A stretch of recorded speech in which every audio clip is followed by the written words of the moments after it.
My name is Diego. I am a storyteller, and I still remember that fateful day when my fiancée, Jennifer, disappeared just days before our wedding. It was an ordinary morning, or so I thought, until panic coursed through my veins. Concern turned to dread when I checked her location. She was at my brother George's house. Confusion clouded my mind as questions spiraled. Why was she there? Had something happened? Desperation drove me to uncover the truth. I scoured through Jennifer's messages, hoping for some sign of reassurance. Instead, I found a thread of exchanges with someone named Amanda. A longing, a connection that felt foreign to me. It made my heart ache. There were pictures too, snapshots of laughter and moments that I had not shared with her. Each glance felt like a dagger. As I delved deeper, I realized this was not merely about a wedding. It was about understanding love in all its complexities. The realization struck me that trust had been shattered, and my world was unraveling. I felt lost, grappling with a reality I never anticipated. All of this led me to a place where I questioned everything, especially my brother, George. The morning air felt unusually crisp, a stark contrast to the warmth that usually enveloped my home. As I awoke, the sunlight streamed through the curtains, casting a golden hue across the room. I had been counting down the days until my wedding with Jennifer, a day that promised love, commitment, and a new chapter in our lives. I was filled with anticipation, eager to surprise her with a special breakfast to celebrate our last few days as an engaged couple. I envisioned her smile as I prepared pancakes and fresh fruit, the aroma of coffee brewing in the background. My heart swelled with joy, but deep down, a nagging feeling began to stir. It was a subtle unease, a whisper in the back of my mind that something wasn't quite right. I brushed it off, attributing it to pre-wedding jitters. As I flipped pancakes, my phone buzzed on the counter. I wiped my hands on a towel and grabbed it, glancing at the screen. It was a message from my younger brother, George. The casual tone of his text didn't match the knot forming in my stomach.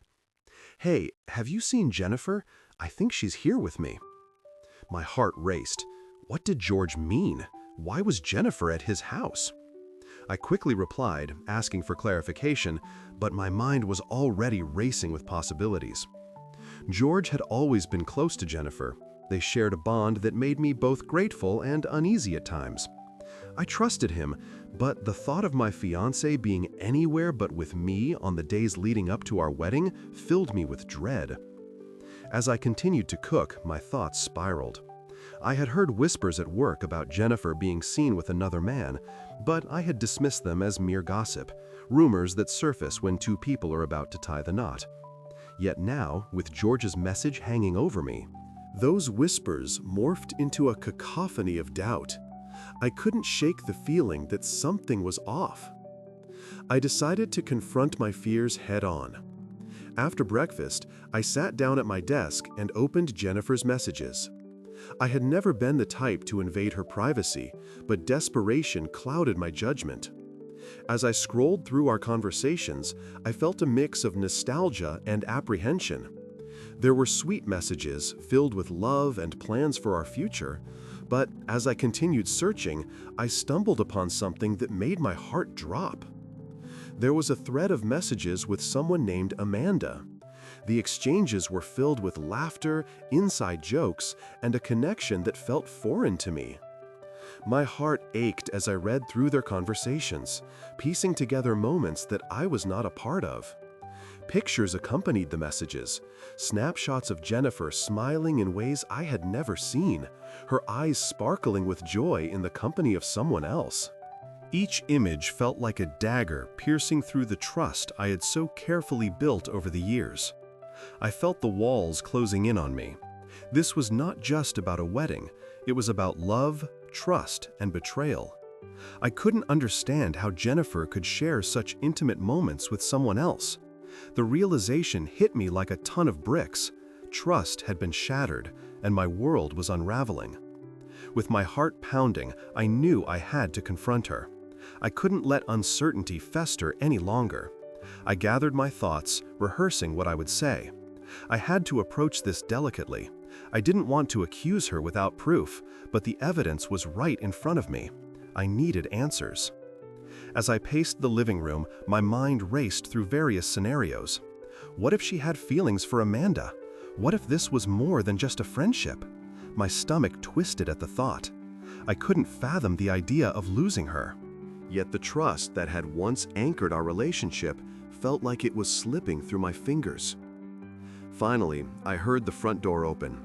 Jennifer stepped inside, her face lighting up when she saw me. "Hey, I didn't expect you to be home so early," she exclaimed, her voice cheerful and bright. I forced a smile, my heart heavy with the weight of the confrontation I was about to initiate. "Jennifer, we need to talk," I said, trying to keep my voice steady.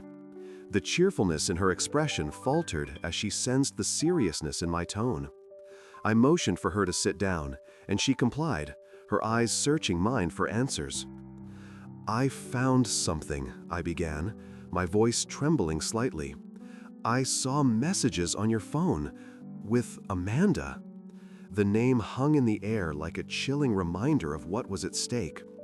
Jennifer's expression shifted from surprise to confusion and then to something else, something I couldn't quite place. "Diego, I can explain," she said, her voice laced with a mix of urgency and regret. I watched as she struggled to find the right words, but I could see the truth reflected in her eyes. "Just tell me the truth, Jennifer. I deserve that much," I urged, feeling my heart race as I braced for the answer that would change everything. With a deep breath, she looked down, her hands trembling. "I've felt lonely, Diego. The wedding, it's been overwhelming. I didn't mean for it to happen, but Amanda and I, we connected." Her words felt like a punch to my gut. I had wanted to hear the truth, but it was a truth I wasn't prepared to accept. My mind raced with a whirlwind of emotions, hurt, anger, confusion. The anniversary we had eagerly anticipated transformed into a painful confrontation, and I was left grappling with a reality I never anticipated. In that moment, I realized I needed support. I needed to talk to someone who could help me navigate the chaos that had erupted in my life. I thought of George, my brother, who had always been there for me, but now I couldn't help but question his involvement in this betrayal. Had he known? As I sat there, feeling utterly lost, I understood that this was only the beginning. The road ahead would be long and fraught with challenges, but I had to find a way to rebuild trust, not just with Jennifer, but within myself. The future felt uncertain, but I knew I had to face it head-on, no matter how painful it would be. As I sat in the tense silence that followed Jennifer's admission, I felt like the ground beneath me had crumbled away. My mind was a whirlwind of emotions, betrayal, anger, confusion, and an overwhelming sense of loss. The woman I had planned to spend my life with had shared her heart with someone else, and the thought was suffocating. I could see the regret in her eyes, but it didn't soften the blow. "Diego, please," she pleaded, her voice trembling. "I never wanted to hurt you. I was just so overwhelmed with everything. The wedding planning, the expectations. Amanda was there, and it felt easy to connect with her." "Easy?" I echoed, my voice rising. "You think it's easy to betray someone you love?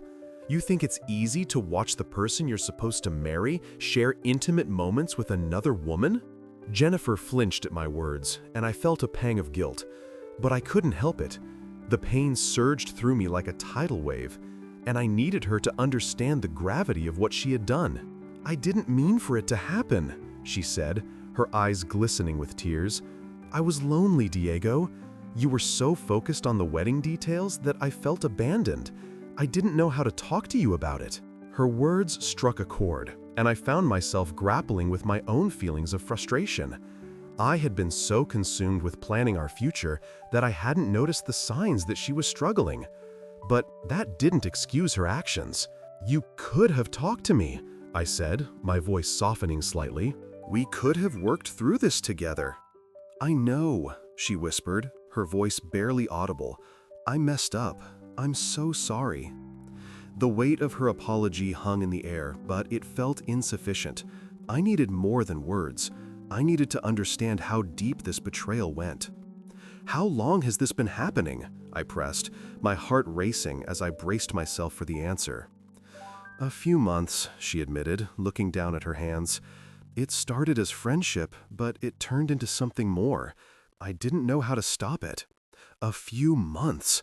The timeline felt like a knife twisting in my gut.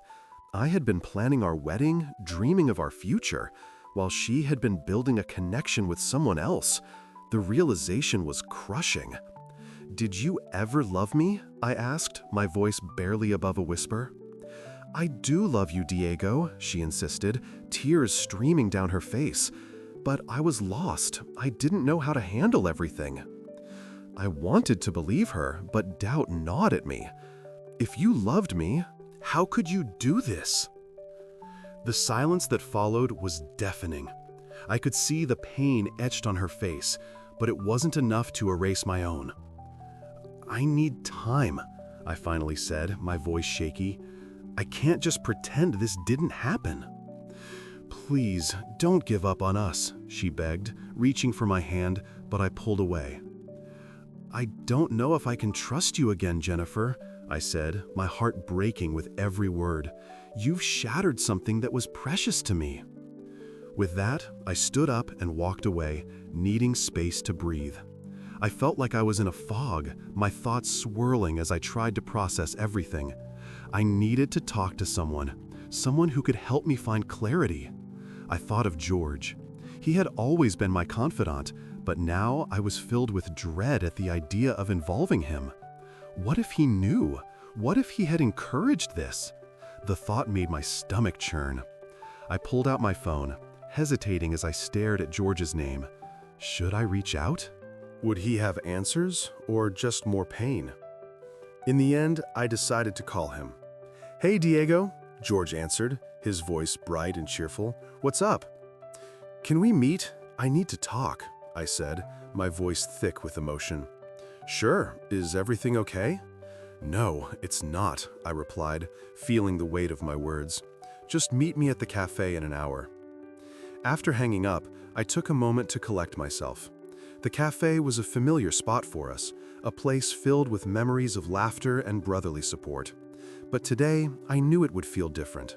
I arrived early, tapping my fingers nervously on the table as I waited for George. When he finally walked in, his smile faded as he saw my expression. Diego, what's wrong? I took a deep breath, struggling to find the right words. It's about Jennifer. His face tightened, and I could see the concern in his eyes. What happened? She's been seeing someone else, I said, my voice breaking. With Amanda. George's expression shifted, and I watched as he tried to process my words. I didn't know, he finally said, his voice low. I'm sorry, man. Did you know something was going on? Did you have any idea? I demanded, my emotions bubbling to the surface. No, Diego, I swear, he said, his eyes wide with sincerity. I would never betray you like that. I studied him, searching for any hint of deception, but all I saw was concern. I just don't know what to do, I confessed, feeling the tears threaten to spill over. Everything feels shattered. Have you talked to her about how you feel? George asked gently. I confronted her, I replied, but I need time. I don't know if I can get past this. Take the time you need, Diego, he said, placing a reassuring hand on my shoulder. You deserve to figure this out for yourself. Just know that I'm here for you no matter what. As I sat there, I realized that while the road ahead would be painful, I had support. I would need to navigate this betrayal carefully, and perhaps, in time, I could find a path toward healing, whether that included Jennifer or not. The future felt uncertain, but I knew I had to face it head-on, no matter how painful it would be. As I sat in the cafe, the weight of my conversation with George hung heavily in the air. I could still feel the sting of Jennifer's betrayal, the way her confession had shattered the trust we had built over years. The cafe buzzed with the chatter of other patrons, but in that moment, it felt like I was in a different world, one where everything was out of focus, and I was merely a spectator in my own life. George leaned forward, concern etched on his face. "Diego, I know this is hard, but you need to think about what you want. This isn't just about the betrayal, it's about your happiness too." I nodded, but the words felt hollow. What did happiness look like now? I had envisioned a future with Jennifer, a life filled with love and partnership, and now that dream felt like a distant memory. "I don't even know if I can look at her without feeling this wave of anger and hurt," I admitted, my voice barely above a whisper. "Have you thought about what you want to say to her?" George asked, his tone gentle yet probing. "I don't know. I need answers. I need to understand how she could do this to us," I replied, frustration bubbling to the surface. "It's not just about the affair. It's about the lies and the secrecy. How can I trust her again?" As I spoke, my thoughts drifted back to the moments we had shared, the laughter, the plans we had made. I felt a surge of anger at the thought of those memories being tainted by her actions. "What if this was all a lie?" I said, feeling the heat of betrayal rise within me. "What if she never loved me like she said she did?" George sighed, his eyes thoughtful. "You need to give yourself time to process this, Diego. It's okay to feel angry. It's okay to feel lost. Just don't rush into any decisions without thinking them through." I appreciated George's support, but the uncertainty gnawed at me. I needed clarity, something to anchor me in this storm of emotions. "What if I can't forgive her?" I asked, my voice trembling. "What if I can't get past this?" "Then that's okay too. It's your choice," George replied, his tone steady. "But you owe it to yourself to have that conversation with her. You need to hear her side, even if it hurts." I stared into my coffee, the dark liquid swirling like my thoughts. What if she tries to manipulate me? What if she plays on my emotions? The fear of being drawn back into a cycle of hurt was overwhelming. "Then you'll know. You'll be able to see through it," he reassured me. "You're stronger than you think, Diego. You faced challenges before. This is just another one." His words resonated with me, and I took a deep breath, trying to calm the storm within. "You're right. I need to talk to her, to face this head on, but I'm scared of what I might find." "Fear is a part of it, but you can't let it control you," George said, placing a hand on my shoulder. "You deserve the truth, even if it's painful." After a moment of silence, I nodded, feeling a sense of determination begin to rise within me. "I'll talk to her," I said, my voice firmer now. "I'll set a time to meet and lay everything out on the table." As we finished our coffee, I felt a flicker of hope. Perhaps this conversation would bring clarity, or at least an understanding of where we stood. I needed to confront Jennifer, not just for her sake, but for my own peace of mind. Later that evening, I texted Jennifer, asking her to meet me at our favorite park. I chose the location carefully. It was a place filled with memories, a backdrop that had once symbolized our love and connection. Now, it would serve as the stage for our confrontation. When the day arrived, I felt a mix of anticipation and dread. As I approached the park, I saw Jennifer sitting on a bench, her face a mixture of anxiety and hope. I took a deep breath, steeling myself for what was to come. "Diego," she said softly as I approached, her voice trembling, "thank you for agreeing to meet." I nodded, my heart racing. "We need to talk about everything, Jennifer. About you and Amanda, about us."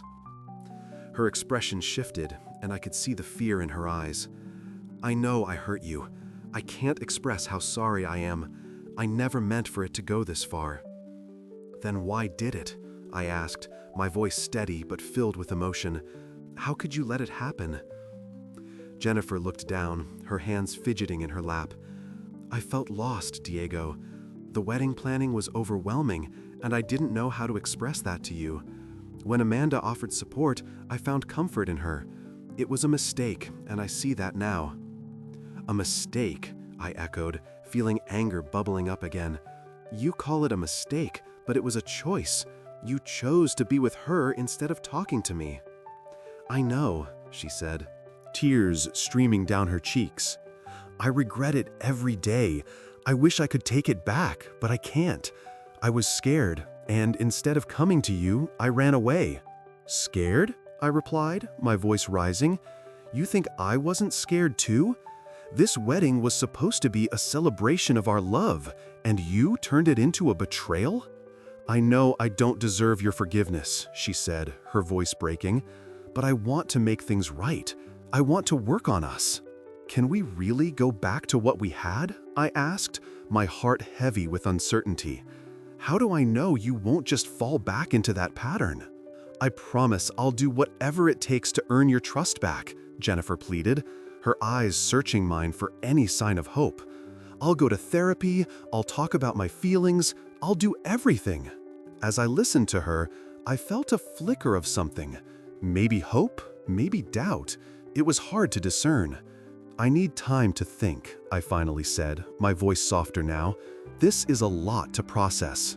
"Take all the time you need," she said, her voice filled with sincerity. "I'll be here, waiting for your decision." As I walked away from the park, I felt the weight of my emotions pressing down on me. I had confronted Jennifer, but the road ahead was still uncertain. I didn't know if I could forgive her, but I knew I had to find a way to heal, whether that meant rebuilding our relationship or moving on without her. Only time would tell. Weeks passed since that painful confrontation in the park. Each day felt like an eternity as I grappled with my emotions, trying to piece together the fragments of my life that Jennifer's betrayal had shattered. I spent countless nights staring at the ceiling, replaying our conversations, searching for clarity in the chaos. During this time, I found solace in reconnecting with friends. George remained my anchor, always willing to listen and offer support without judgment. He encouraged me to embrace my feelings, reminding me that it was okay to feel lost amidst the turmoil. I also leaned on Kimberly, who had been a close friend of both Jennifer and me.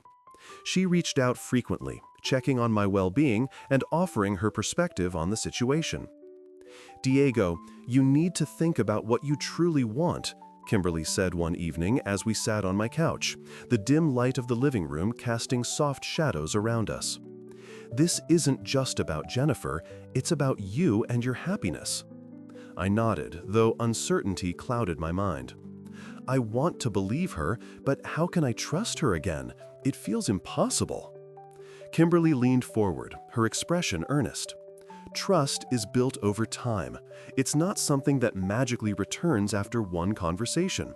You have to decide if you're willing to invest that time and effort again." Her words resonated with me. I realized that I had been so focused on the betrayal that I hadn't considered my own needs. I had to prioritize my happiness and well-being, regardless of what that meant for Jennifer and our relationship. As the weeks turned into months, I took the time to reflect on my feelings and what I wanted for my future. I started journaling again, pouring my thoughts onto the pages, which helped me process the whirlwind of emotions. I wrote about the moments I cherished with Jennifer, the laughter we shared, but I also delved into the pain and anger that her actions had caused. One evening, as I sat at my kitchen table, I stumbled upon a photo of us from a trip we took to the beach. We were laughing, carefree, and in love. It was a stark contrast to the heaviness that now hung over my heart. I felt a wave of nostalgia, but alongside it came a realization. While those moments were beautiful, they didn't erase the hurt I felt now. That weekend, I decided to visit the park where I had confronted Jennifer. I wanted to revisit our memories there, but this time with a clearer mind. As I walked along the familiar path, I took in the sights and sounds, the rustling leaves, the distant laughter of children playing. It was a place filled with memories, but I was determined to create new ones for myself, regardless of whether they included Jennifer. As I sat on the same bench where we had talked, I noticed a couple nearby, their hands intertwined, sharing soft smiles and quiet laughter. A pang of longing struck me, but it was different this time. I realized that I wanted that kind of love, one that was built on trust and mutual respect. Days later, I received a text from Jennifer. "Can we talk? I've been doing a lot of thinking." My heart raced as I read her message. I had been contemplating reaching out to her, but seeing her words made my pulse quicken with anxiety. I took a moment to gather my thoughts before responding. Sure, when and where? We decided to meet at a cafe, a neutral ground where we could have an honest conversation without the weight of our past looming over us. As I arrived, I felt a mix of excitement and apprehension. I had spent so long processing my emotions, and now I was faced with the reality of seeing her again. When Jennifer walked in, I noticed the change in her demeanor. She seemed more composed, her eyes reflecting a determination that hadn't been there before. "Thank you for meeting me," she said, her voice steady but soft. I nodded, taking a deep breath. "I'm glad we could talk." As we settled into our seats, I could sense the tension between us. "Diego, I've been reflecting on everything," she began, her gaze steady. "I know I hurt you deeply, and I've taken steps to understand why I made those choices. I've started therapy, and I want to be honest about my feelings." I listened intently, my heart racing with each word she spoke. I realized that I was overwhelmed by the pressure of our wedding plans. Instead of communicating that to you, I sought comfort in Amanda, thinking it would fill the void, but it only led to more pain. "Why didn't you come to me?" I asked, my voice barely above a whisper. "I would have listened. We could have worked through it together." Jennifer's eyes glistened with tears. "I was scared, Diego. I didn't know how to express my fears and insecurities. I didn't want to burden you." "But you did burden me by lying," I replied, my frustration bubbling to the surface. "You took away my choice to support you. You chose secrecy over honesty." "I know," she said, her voice trembling, "and I'm so sorry. I can't change the past, but I want to change our future. I want to earn your trust back, but I understand if you need time or if you decide that we can't go back." As I sat there, I felt a mix of emotions: anger, sadness, but also a flicker of hope. I wanted to believe in the possibility of healing, but I knew it wouldn't be easy. "Jennifer, I've been doing a lot of thinking myself. I want to explore the possibility of rebuilding our relationship, but it will take time. I need to see consistent effort from you, and I need to be honest about my own feelings." "Of course," she replied, her voice filled with sincerity. "I'm willing to do whatever it takes. I want you to feel safe with me again." We spent the rest of the afternoon talking, sharing our thoughts and fears, slowly peeling back the layers of hurt that had built between us. I realized that while the road ahead would be challenging, there was a chance for redemption, not just for her, but for both of us. As I left the cafe, I felt a renewed sense of hope. We had a long way to go, but I was willing to take that journey, one step at a time. I understood now that healing takes time, and perhaps, just perhaps, love could flourish again from the ashes of betrayal.